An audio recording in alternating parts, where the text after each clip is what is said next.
কথাটা সাহাবীদের সম্মুখে যখন জানিয়ে দেওয়া হলো, সাহাবীদের বলা হয়, আমার কালেজার টুকরাকে তোমরা যদি পাও, আমার কালেজার টুকরাকে নিয়ে তোমরা বেশি বেশি করে আনন্দ করো, আমার কালেজার টুকরাকে নিয়ে বেশি বেশি করে তোমরা মহব্বত করো।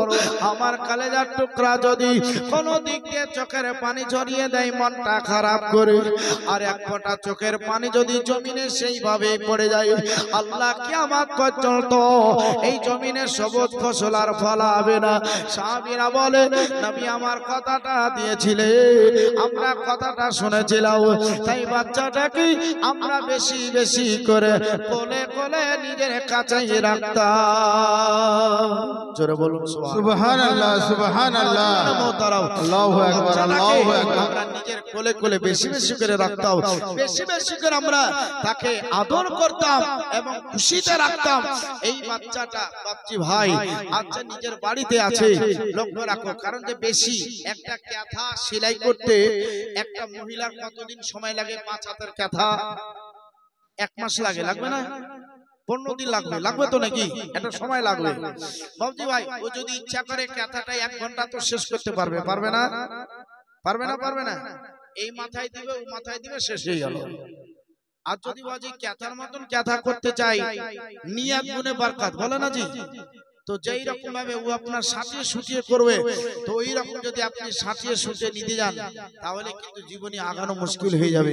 আর যদি একটু এদিক ওদিক করে মোটামুটি একটা অ্যাডজাস্ট করে নিতে যান, তাহলে কিন্তু 3 দিনে অনেক কিছু শোনানো সম্ভব হবে বাবা।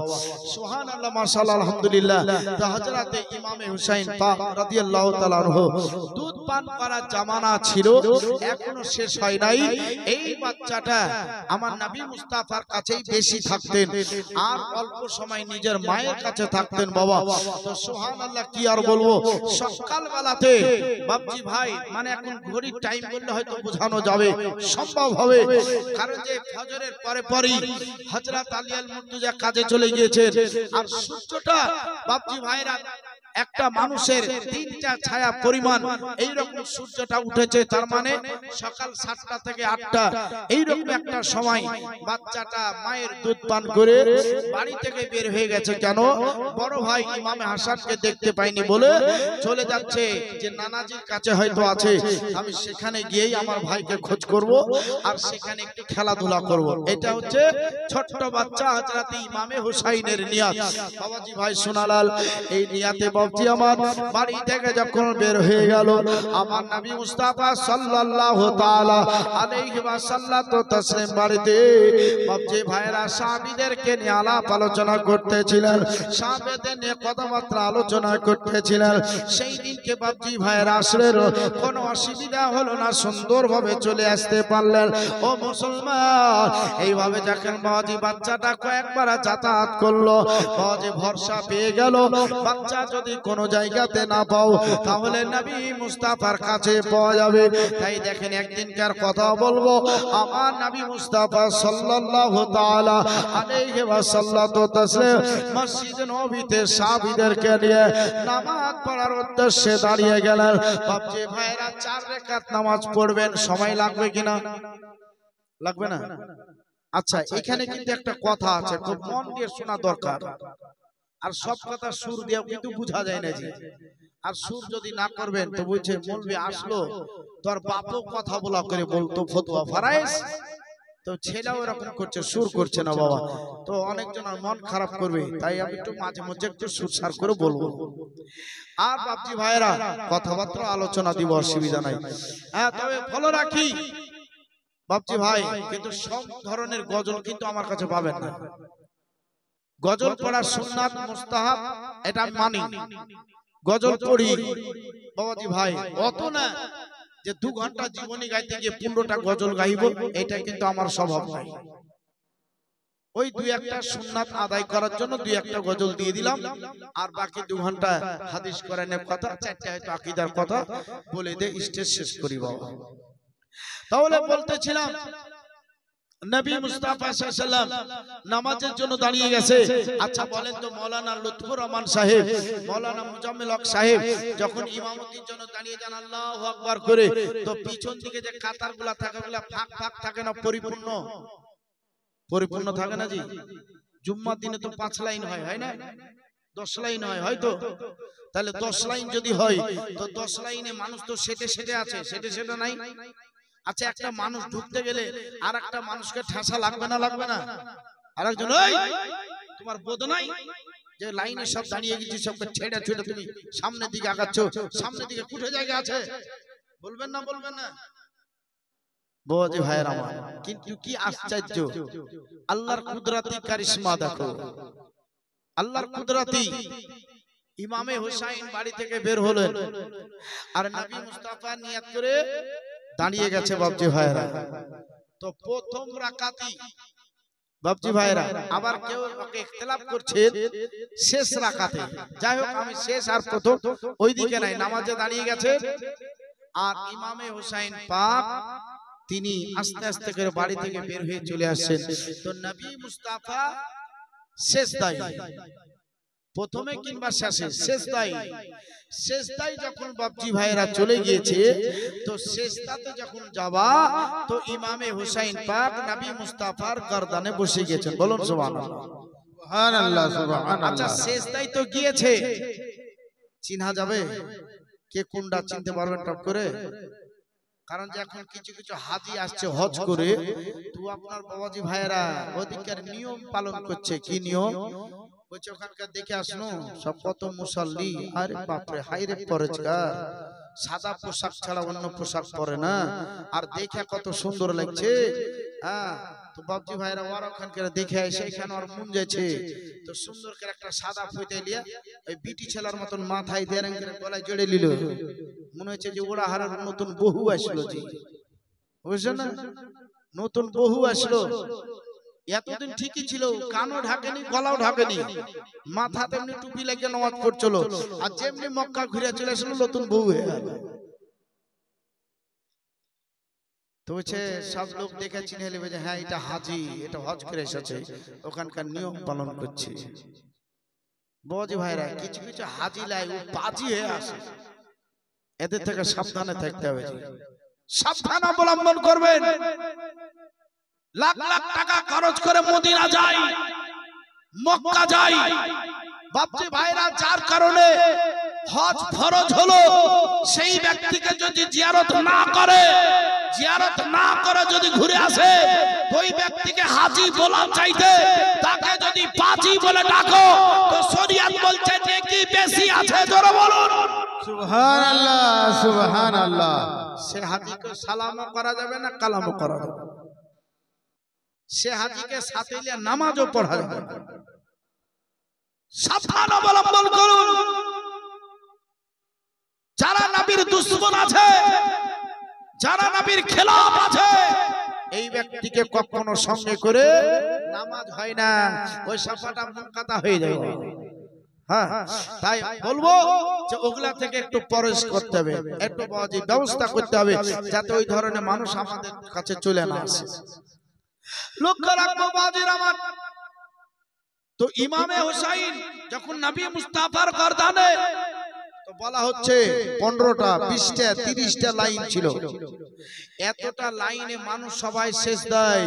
তো নবী যে প্রথমে আছে, বাচ্চাটা কি করে বুঝলো? বয়স মাত্র 1.5 বছর, 1.5 বছরের বাচ্চা ইমামে হুসাইন, ই আপনার বাজি প্রত্যেকটাকে বাজি ওভারটেক করে আমার নবী মুস্তাফার গর্দানে গিয়ে বসে গেছে। আমার নবী মুস্তাফা বলতে আছেন, আমি সেজদা অবস্থায় আমি বুঝতে পারলাম আমার কলেজার টুকরা ইমামে হুসাইন পাক বসে আছে।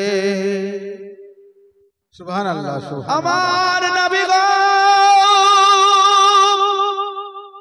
এই একই সঙ্গে 6টা দিক দর্শন করে আমার নবী মুস্তাফা সাল্লাল্লাহু তাআলা আলাইহি ওয়াসাল্লাম। সামনে যেমন দেখেন, পিছনে তেমন দেখেন, আমার নবী ডানে যেমন দেখেন, বামে তেমন দেখেন, আমার নবী নিচে যেমন দেখেন, উপরে তেমন দেখেন।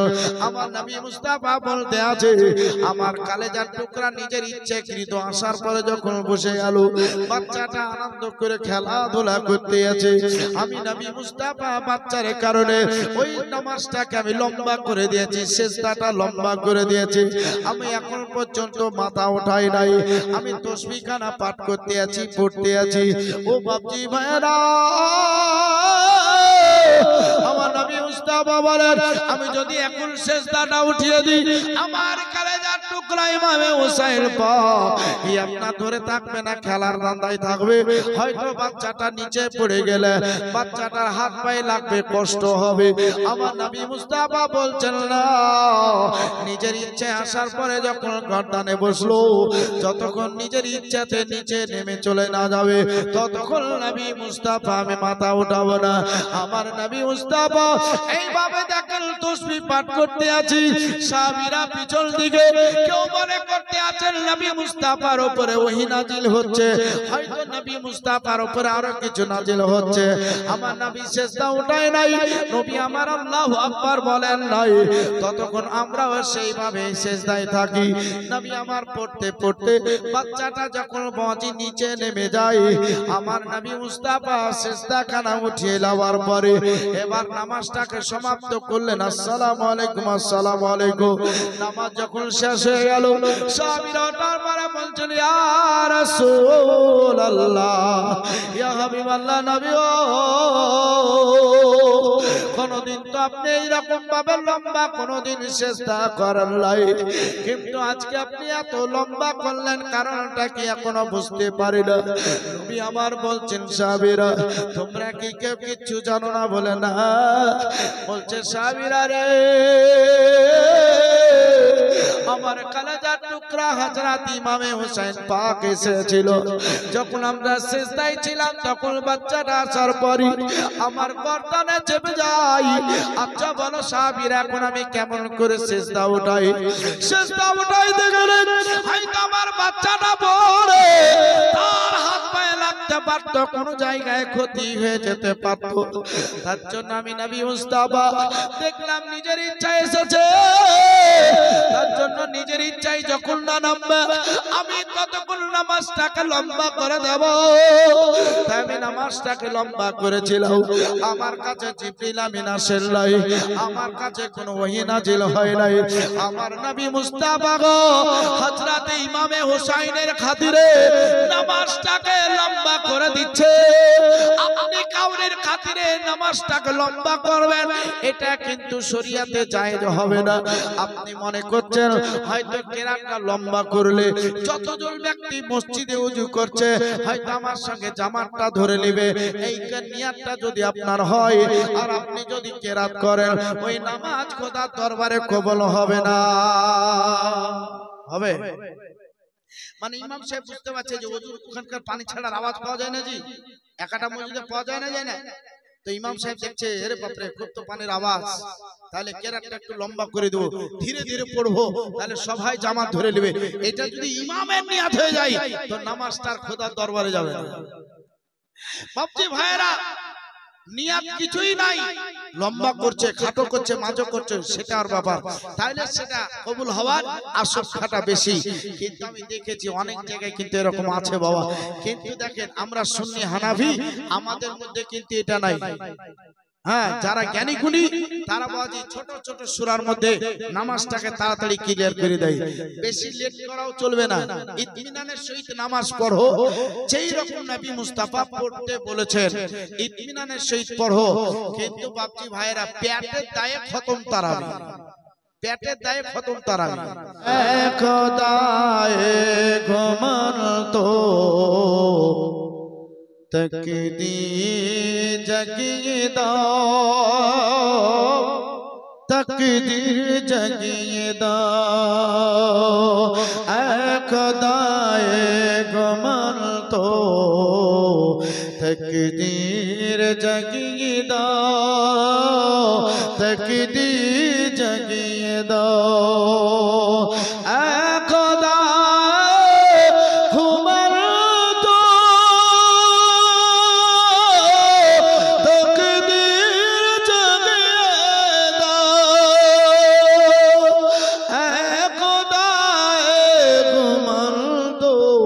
तकदीर जगिए दाओ, चक दिए चो तो ना बेरा जा দেখিয়ে দাও চোখ দিয়েছো তো নবী মদিনা দেখিয়ে দাও সুবহানাল্লাহ সুবহানাল্লাহ। কি নবীর মদিনা দেখার ইচ্ছা নাই আছে না? আমাদের সবারই আছে। আল্লাহ যাতে আমাদের সবাইকে কবুল করে। বলতে আছে চোখ দিয়েছো তো নবীর মদিনা দেখিয়ে দাও সোনার ক্ষমতা তুমি গো দিয়েছো আমায় ফের মসজিদ নববী আজান শুনিয়ে দাও মসজিদ নববী আজান শুনিয়ে দাও চোখ দিয়েছো তো নবী রোজা জানি ধরিয়ে দাও জোরে বলুন সুবহানাল্লাহ চোখ দিয়েছো তো নবী মদিনা দেখিয়ে দাও দুই হাতে করি দুয়া খুলি আমি কোরআন যে হাতে করি দুয়া খুলি আমি কোরআন সেই হাতে নবী জালি ধরে দাও সেই হাতে নবী সোনার জালি ধরে দাও চোখ দিয়েছো তো নবী রোজা দেখিয়ে দাও চোখ দিয়েছো তো নবী মদিনা দেখিয়ে দাও বের হয়েছে নবী দুশ্মন উঠিয়েছে মাথা বের হয়েছে নবীর দুশ্মন উঠিয়েছে মাথা আলা হযরতের মতো আবার কাকে পাঠিয়ে দাও ওনারি হুজুরের মতো আবার কাউকে পাঠিয়ে দাও জোরে বলুন আমিন আমিন আল্লাহ মোহাম্মদ বলুন আমিন আল্লাহুম্মা নারে তাকবীর নারে রিসালাত রাসূলুল্লাহ নারে হুজুর का दामन जिंदाबाद के आला हजरत जिंदाबाद का हिंदुस्तान जिंदाबाद মাশাআল্লাহ আলহামদুলিল্লাহ আমাদের বাবাজি ভাই দায়িত্ব নিয়েছে আপনাদের মনে হয় নিচে তাই বুঝতে হয় না নাকি জোরে জোরে বলবেন বাবাজি ভাইরা হ্যাঁ কারণ যে একবার সুবহানাল্লাহ বলবেন তো নেকি পাবেন একবার আলহামদুলিল্লাহ বলবেন তো নেকি পাবেন ও বাপজি ভাই সোনালাল আজ আপনার এখানে বসে আছেন কিনা ও বাপ আজ দেখো যতগুলো মা বোন বসে আছে এমন কোন বাড়ি নাই যে দু চার ভরি কিরা সোনা নাই এমন কোন বাড়ি নাই যে বাবাজি তার বাড়িতে দু ভরি সোনা পাওয়া যাবে না যাবে না আশা রাখি যে পাওয়া যাবে দুভরি আর বাবাজি ভাইরা দুভরি গলায় পড়ছে আর ওর কাছে 4 আনা চাঁদি আছে তো ওই সোনাটাকে কিন্তু যাকাত দিতে হবে আচ্ছা ওই যাকাতটা কি আপনার এলাকার মানুষ বাহির করেছেন আশা রাখি যে করেন কেউ করে আশা রাখি যে অনেকেই করেন কারণ যে তোমরা সোনা পড়ছো চাঁদিও পড়ছো ওটার বছর বছর তোমাকে যাকাত বাহির করতে হবে এখন সোনা তো 70 থেকে এখন ৭৯,০০০ টাকা ভরি হয়ে গেছে ৭৯,০০০ টাকা ভরি মানে কি দু ভরি মানে ১,৬০,০০০ আর ১,৬০,০০০ হলো মানে ৫,০০০ টাকা যাকাত দিবার হলো প্রতি বছর ৫,০০০ তাহলে ওই টাকাটা বাহির করতে হবে গরিব গুরাবাকে দিতে হবে তোমার কাছে যদি ১,০০,০০০ টাকা থাকে তো ২,৫০০ টাকা বাহির করতে হবে প্রতি বছর বাহির করতে হবে বলছে হুজুর যদি ব্যাংকে থাকে বলে ব্যাংকেও বছর বছর তোমাকে টাকাটা যাকাত বাহির করতে হবে এই যাকাতের টাকা বাবাজি ভাইরা যদি না বাহির করো তাহলে সব বেকার হয়ে যাবে বরবাদ হয়ে যাবে তুমি হালালি তুমি সাচ্চা হতে পারবে না তোমার বাবাজি ভাইরা এই যে মা বোনদের শোনার কথা বললাম তো কিছু চোর আছে এরা তো শুনে নিল যে মাইকে শুনে নিল না, এরা বুঝছে যাক ওরা হারের এই পাড়াটার নাম কি? শেখপাড়া, ফুলপাড়া শেখপাড়া। তো বাবাজি ভাইরা মাইকে বললাম, তো চোরগুলো বুঝছে যাক ভালোই হইলো, বুঝছে জীবনীতে মাইকে তো বুলি দিলে, তাহলে তো ওরা সোনাগুলা চুরি করতে যেতে হবে। তো বাবাজি রাত 12টা 1টা যখন বাজিলো, একটা চোর বার হইলো, বুঝছে কার বাড়িতে আর চুরি করবো, তো এইখানটা বড় বাড়ি, আর বাড়িতে চুরি করতে যাই। বাবাজি চলে আসলো, ও তো বাবাজি বাড়াই থেকে তো ভিতরে ঢুকবে না, বাবাজি আস্তে আস্তে করে উঠতে উঠতে উঠতে জানালার কাছে উঠেছে। তো জানালার কাছে ফিস ফিস করছে। কে কে ফিস ফিস করছে? স্বামী স্ত্রী মিয়া বিবি ফিস ফিস করছে। চোর বুঝছে আরে আল্লাহ, এখনো শুতেনি, মনে কোনো যে ইয়ার বাড়ি চুরি করবো, তো এখনো শুতেনি, তো কি যে ফিস ফিস করছে একটু কানে শুনিনি। তো বাবু এরা কানটা লাগিয়ে দিয়েছে। তো বাদশা বলছে রানী, আমার তো একটা বিটি, একটাই বিটি, বড় হয়ে গেল, বিয়ে তো দিতে হবে। তো দিব তো, তো কেমন জামাই ধরবো? তো রানী বুঝে শোনো, আমি জামাই কিন্তু ওরকম নিব না, ভালো নকশা, বড় লোক, টাকা পয়সা ও আমার দরকার নাই। কেমন দরকার? তুই যেই জামাই 40 দিন 5 ওয়াক্ত জামাতের সহিত নামাজ আদায় করবে, সে হবে আমার জামাই। চোর বুঝে আমি আর চুরি করবো না, বাড়ি যাই।